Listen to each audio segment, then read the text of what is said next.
Hi everyone, this is Veronica. आज का topic हमारा डिस्कशन का एक कॉकटेल ड्रग पे है। ये वो ड्रग है जिसको यूज़ किया गया था जब डोनाल्ड ट्रंप को अक्टूबर में कोविड हुआ था, उनकी रिकवरी में। तब ये ट्रायल्स में था ड्रग, लेकिन उन पे ट्रायल किया गया, सक्सेसफुल रहा। उसके बाद भी बहुत सारे क्लिनिकल ट्रायल्स हुए और अब फिलहाल ये इंडिया में भी लॉन्च हो रहा है। इसके बारे में डिटेल में हम जानेंगे ये नया ड्रग कॉकटेल ड्रग क्या है। आपकी कोई भी क्वेरी हो आप मेरे साथ कनेक्ट कर सकते हैं। देखिए, as I always say, together we can make a huge difference. देखिए, चाहे फेसबुक पे, इंस्टाग्राम पे या टेलीग्राम पे, पीडीएफ जो है वो आपको सिर्फ और सिर्फ मेरे टेलीग्राम चैनल पे ही मिलेगा। तो चलिए इसका डिस्कशन शुरू करते हैं। सिप्ला का ट्वीट आप यहाँ पे देख सकते हैं। रॉश एंड सिप्ला, इंडिया में भी रॉश कंपनी है, रॉश इंडिया, सिप्ला, इन दोनों ने अनाउंस किया है कि पहला बैच जो है न्यू एंटीबॉडी कॉकटेल ड्रग का, जिसमें 2 ड्रग्स हैं। एक है आपका कैसरिविमैब और दूसरा है इमडेविमैब। ये इंडिया में पहला बैच आ चुका है, दूसरा बैच इसका मिड जून से अवेलेबल रहेगा। और इन कॉकटेल ऑफ ड्रग्स की वजह से हॉस्पिटलाइजेशन जो है, फैटिलिटी जो है पेशेंट्स में 70% कम होगी, ये देखा गया है क्लिनिकल ट्रायल्स में। और अब रिसेंटली मैं इसका न्यूज़ देख रही थी, एक पेशेंट में एडमिनिस्टर भी किया गया है। देखिए, कॉकटेल हम किस चीज़ को बोलते हैं? किसी चीज़ का मिक्सचर। तो यहाँ पे 2 ड्रग्स का मिक्सचर जो है वो यूज़ किया जा रहा है। और ये ड्रग्स क्या है? मोनोक्लोनल एंटीबॉडीज़ हैं। इनके बारे में हम डिटेल में डिस्कस करेंगे। और आप देख सकते हैं कि रिजल्ट्स भी अच्छे हैं। 70% हॉस्पिटलाइजेशन और जो फैटिलिटी है इसमें रिड्यूस हो रही है, लेकिन उन पेशेंट्स के लिए जिनको ऑक्सीजन की ज़रूरत नहीं है। तो माइल्ड से मॉडरेट पेशेंट्स को ट्रीट करने के लिए ड्रग यूज़ किया जाएगा, ताकि सिवियर इलनेस उनमें ना हो और ऑक्सीजन की ज़रूरत ना हो। उनके लिए ये ड्रग जो है वो आया है। अब जैसे मैंने आपको बताया, एंटीबॉडी कॉकटेल, ये ड्रग्स क्या हैं? एंटीबॉडी कॉकटेल में 2 जो ड्रग्स हैं उनकी मिक्सचर को यूज़ किया जाता है। यूनिक बायोलॉजिकल ड्रग्स हैं ये। ह्यूमन एंटीबॉडीज़ को मिमिक करते हैं, इम्यून सिस्टम की मिमिक्री करते हैं और इन्फेक्शन को लड़ने में हेल्प करते हैं। अब जैसे आपको पता है, कोई भी फॉरेन पार्टिकल हमारी बॉडी में अगर आता है, जैसे कि वायरस, कोरोना वायरस एक फॉरेन पार्टिकल है हमारी बॉडी के लिए, तो हमारा इम्यून सिस्टम उसके खिलाफ लड़ता है। लेकिन अब जब तक हमारा इम्यून सिस्टम रिस्पॉन्ड करता, अगर हम कुछ इस तरह से, आप कह सकते हैं, इम्यून सिस्टम की हेल्प के लिए ऑलरेडी मोनोक्लोनल एंटीबॉडीज़ दे दें जो इम्यून सिस्टम का काम करें, तो पेशेंट को काफ़ी हेल्प मिलेगी। क्योंकि इम्यून सिस्टम भी कैसे लड़ेगा? One of the component is IgG, immunoglobins जो हैं, एंटीबॉडीज़ जो हैं वो प्रोड्यूस करेगा और वो वायरस पे अटैक करेंगी, उसको न्यूट्रलाइज करेंगी। लेकिन यहाँ पे हम मोनोक्लोनल एंटीबॉडीज़ जो हैं ये पहले ही एडमिनिस्टर कर देते हैं, ताकि इम्यून सिस्टम को ज़्यादा काम ना करना पड़े और ये इम्यून सिस्टम की तरह काम करके इस वायरस को मार दे। सो ये इसका बेसिक फंक्शन है अगर आप देखें। और यहाँ पे IgG1 एंटीबॉडीज़ ये मानी जाती हैं, और ये IgG1 एंटीबॉडीज स्पेशली वो हैं जो वायरस को न्यूट्रलाइज करती हैं। और इस केस में ये जो दोनों ड्रग्स हैं, ये वायरस की, कोरोना वायरस की स्पाइक प्रोटीन्स जो होते हैं उन पे अटैक करते हैं और स्पाइक प्रोटीन्स को 2 अलग अलग जगह जाके उसको बाइंड कर लेते हैं, ताकि कि वो नुकसान ना करे, और उसको न्यूट्रलाइज कर देते हैं, ख़त्म कर देते हैं। दैट इज़ वाई यहाँ पे जो रिजल्ट्स आए हैं वो 70% दिखा रहे हैं। और पेशेंट्स की रिकवरी जो है सिम्टम्स से, वो 4 डेज़ पहले हो रही है, ये रिजल्ट्स में देखा गया है। तो नाउ लेट्स सी कि इंडिया में ये किस तरह से चलता है। देखिए, ये पुरानी ट्वीट्स हैं डोनाल्ड ट्रंप के टाइम की। अक्टूबर की आप डेट देख सकते हैं, October 2 है और October 11। October 2 को यहाँ पे कहा गया कि जब वो प्रेसिडेंट थे उस टाइम US के, कि वो कोविड के लिए पॉजिटिव आए हैं, और बाद में उन्होंने कहा कि वो एकदम ठीक हो चुके हैं, दोनों ट्वीट्स में। तो ये खैर उनकी किस तरह से रिकवरी हुई, 5 अक्टूबर को क्या कहा, 29 सितंबर को क्या कहा, इस तरह से आप टाइमलाइन यहाँ पे देख सकते हैं कि ही वॉज वेल। और उन पे काफ़ी चीज़ें यहाँ पे ट्राई की गई थी। ट्रंप को स्टेरॉइड डेक्सामेथासोन जो है वो दिया गया था, इम्यूनिटी बूस्टर्स दिए गए थे, रेमडेसिविर एंटीवायरल जो है वो दिया गया था, famotidine, zinc and vitamin D, melatonin, aspirin, तो ये सब दवाइयाँ उनको दी गई थी। और आप देख सकते हैं यहाँ पे ये कॉकटेल भी दी गई थी। अब हम इस ड्रग के बारे में स्पेसिफिकली बात करते हैं। एक चीज़ तो याद रखिए, ये दोनों के नाम हैं, दोनों ड्रग्स के, कि कॉकटेल ऑफ 2 मोनोक्लोनल एंटीबॉडीज़, ये मैं आपको बता चुकी हूँ। दोनों ड्रग्स क्या हैं? मोनोक्लोनल एंटीबॉडीज़ हैं, कैसरिविमैब, इमडेविमैब। अब माइल्ड टू मॉडरेट पेशेंट्स को ही दिया जाएगा, सीवियर पेशेंट्स पे नहीं दिया जाएगा। अब इंडिया में भी इसको अप्रूवल मिल गया है, लेकिन सिर्फ इमरजेंसी यूज़ के लिए। और इसके बाद अभी तक जो फर्स्ट बैच बना है, इससे इंडिया में 2 लाख पेशेंट्स को फ़ायदा होगा, यानी 1 लाख पैकेट्स इस ड्रग के आए हैं। 1 लाख पैकेट का मतलब है कि एक जो पैकेट होगा उससे 2 पेशेंट्स को फ़ायदा हो सकता है। तो ऑलमोस्ट आप कह सकते हैं 2 lakh patients will be benefited from this drug. और उसके बाद में ये चीज़ याद रखिए उन पेशेंट्स के लिए जिनको ऑक्सीजन नहीं चाहिए, और हो सकता है कि इससे किसी पेशेंट को एलर्जी हो जाए, इसलिए जिसको भी ये इन्फ्यूज़न दिया जाएगा, ये कॉकटेल दिया जाएगा, उसको अंडर ऑब्जर्वेशन रखा जाएगा 15 मिनट से 1 घंटे तक के लिए, कि इनकेस कुछ रिएक्शन होता है तो एंटी रिएक्शन, उस रिएक्शन को ठीक करने के लिए उसको नेक्स्ट दवाई जो है वो दी जाए।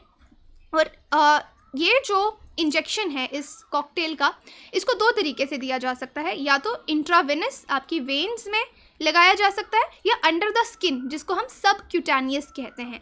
वेन्स में अगर आप देंगे तो ऑलमोस्ट 20 से 30 मिनट लगते हैं इस इन्फ्यूजन को वेन में इंजेक्ट करने में, और सबक्यूटेनियस यानी स्किन के अंदर अगर ये इन्फ्यूजन दिया जाएगा तो एक टाइम पे 4 इंजेक्शन जो हैं, जो सिरिंज है 2.5 ml वाली वो यूज़ की जाएगी। 2 सिरिंजेस हो गई कैसरिविमैब की और 2 इमडेविमैब की, या तो स्टमक में या फिर थाई पे जो है 4 जो है एक साथ वो लगाए जाएंगे इंजेक्शंस। एंड ये भी टाइम लगेगा इसको इन्फ्यूज़ करते हुए, बट वही एलर्जी का यहाँ पे ध्यान रखा जाएगा, पेशेंट को अंडर ऑब्जर्वेशन रखा जाएगा। उसके बाद जैसे मैंने आपको बता दिया कि ये जो मोनोक्लोनल एंटीबॉडीज़ हैं, इनको रिकॉम्बिनेंट डीएनए टेक्नोलॉजी से बनाया गया है, कि अलग अलग जेनेटिक मटेरियल्स यूज़ करके ये ड्रग तैयार किया गया है। और ये आप इन शॉर्ट कह सकते हैं हमारे इम्यून सिस्टम में जो एंटीबॉडी प्रोडक्शन होती है, एंटीबॉडीज़ का जो काम है उसको मिमिक करता है। आई होप इसका साइंस भी पीछे क्या है वो आपको समझ आ गया होगा। और नेक्स्ट यहाँ पे हम पढ़ लेते हैं कि ठीक है, जो भी ये लाइन्स लिखी हैं I think I have explained you. Next चलते हैं मोनोक्लोनल एंटीबॉडीज़ के बारे में देख लेते हैं। वैसे तो मैं आपको बता ही चुकी हूँ अब शॉर्ट में। Identical copies of N antibody targets one specific antigen को टारगेट करते हैं। और इस केस में जैसे मैंने बताया स्पाइक प्रोटीन जो है वायरस की, उसको ये टारगेट करें। अब 2 ड्रग्स यूज़ कर रहे हैं तो अलग अलग जगह जाके ये बाइंड करेंगे। अब इसका क्या बेनिफिट है अगर हम 2 अलग अलग जो हैं ड्रग्स यूज़ कर रहे हैं, कि अगर कल को वायरस में वेरिएशन भी आती है, म्यूटेशन भी आती है, तो ये ड्रग के फेल होने के चांसेस बहुत कम हैं, यानी ये वेरिएंट्स पे भी काम करेगा। तो यहाँ पे आप देख सकते हैं कोविड-19 there are several authorised monoclonal antibody therapies. Already भी एंटीबॉडी थेरेपीज़ जो है इंडिया में बहुत सारी वर्ल्ड में इनफैक्ट चल रही हैं। स्विस फार्मास्यूटिकल फर्म जो है रॉश, उन्होंने इसको मैन्युफैक्चर किया है, और रॉश और सिप्ला मिलके इंडिया में भी इसको प्रोवाइड करेंगे। तो यहाँ पे ये थोड़ा सा रॉश के बारे में है कि रॉश के जो फाउंडर थे वो ये मानते थे कि ब्रांडेड फार्मास्यूटिकल प्रोडक्ट्स का ही फ्यूचर होने वाला है। और सिप्ला के बारे में भी आप उनकी साइट पे जाके देख सकते हैं, इनके काफ़ी अच्छे ड्रग्स इंडिया में मिलते हैं। अब प्राइस की बात करते हैं कि ये ड्रग किस प्राइस में मिलेगा। प्राइस ईच पेशेंट के 1 डोज के लिए है। कंबाइंड डोज जो दिया जाएगा 1200 mg का, 600 mg कैसरिविमैब रहेगा, 600 mg इमडेविमैब रहेगा, 59,750 टैक्सेस मिला के। तो आप देख सकते हैं थोड़ा कॉस्टली है ये ड्रग, लेकिन इसके रिजल्ट्स अभी तक अच्छे नज़र आए हैं। और अगर रिटेल प्राइस पे, मैक्सिमम रिटेल प्राइस जो है मल्टी डोज पैक का, वो 1,19,500 तक इसका जाएगा। और जैसे मैंने बताया फर्स्ट बैच ऑलरेडी इंडिया में अवेलेबल है, और दूसरा बैच इसका मिड जून में अवेलेबल करवा दिया जाएगा। और जितने भी हॉस्पिटल हैं, कोविड ट्रीटमेंट सेंटर्स हैं, वहाँ पे ये ड्रग मिलेगा। और इंडिया में कोई भी ड्रग आता है उसको मंजूरी कौन देता है? CDSCO, Central Drug Standard Control Organisation. और उन्होंने इमरजेंसी यूज़ ऑथराइजेशन के लिए इस ड्रग को इजाज़त जो है वो दे दी गई है। और US और यूरोप में तो ऑलरेडी यूज़ हो रहा है। अब किन को दिया जाएगा? ऑलरेडी बता चुकी हूँ मैं आपको, माइल्ड टू मॉडरेट जिनको कोविड-19 के सिम्टम्स होंगे, पॉजिटिव आए होंगे वो कोविड के लिए, उन्हीं को दिया जाएगा।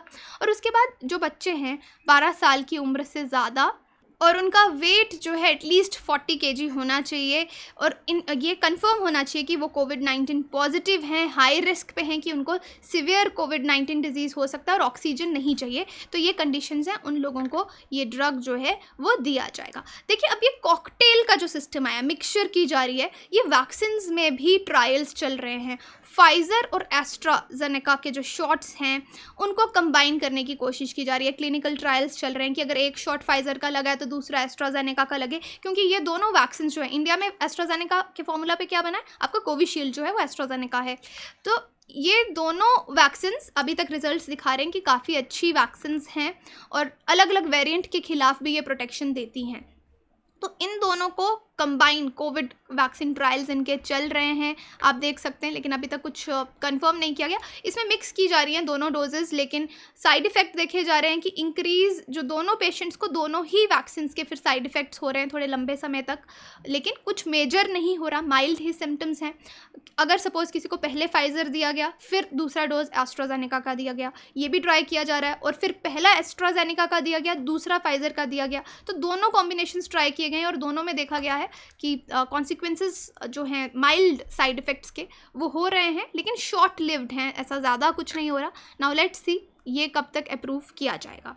तो यही था आज का डिस्कशन हमारा। आपका कोई भी क्वेरी हो आप मुझे बता सकते हैं। क्वेश्चन हम डिस्कस करेंगे, उससे पहले मैं बता दूं कि जिस तरह से अभी ये हमने मोनोक्लोनल एंटीबॉडीज़ का देखा कि स्पाइक प्रोटीन पे जाके बाइंड करती हैं, तो जब भी ये बाइंड करेंगी तो ये वायरस की एंट्री जो है सेल में उसको रोकती हैं, और अगर वायरस एंटर नहीं कर पाएगा सेल में, उसको वहीं पहले ही न्यूट्रलाइज हो जाएगा, तो पेशेंट्स जल्दी रिकवर होंगे। I hope this is clear to you. और ये क्वेश्चन देखिए, फॉलोइंग स्टेटमेंट्स। पहला स्टेटमेंट है antibody cocktail drug works effectively only paediatric patients who have mild symptoms. दूसरा है CDSCO is a central drug authority for discharging functions assigned to the central government under the Drugs and Cosmetics Act. Third statement, CDSCO is a national regulatory body for pharmaceuticals and medical devices in India. तो बताइए कौन सा option सही है। And okay, I think यहाँ पे ना options में थोड़ी गड़बड़ हो गई है। Only 2, okay let it be only 2, only 3, both 2 and 3, all of the above. ठीक है, यहाँ पे 1 का ऑप्शन नहीं डाला है, बट एनीवे जो भी है आप इसको ट्राई कीजिए। इसको हम इंस्टाग्राम और टेलीग्राम पे इसको मैं अपडेट कर दूँगी इसके आंसर के साथ। और यहाँ जाने से पहले अगर आप हमारी वेबसाइट विजिट कर सकते हैं और हमारी एप्लीकेशन डाउनलोड करेंगे तो आपको कोर्सेज़ की जानकारी भी मिलेगी। Take care and stay healthy and safe.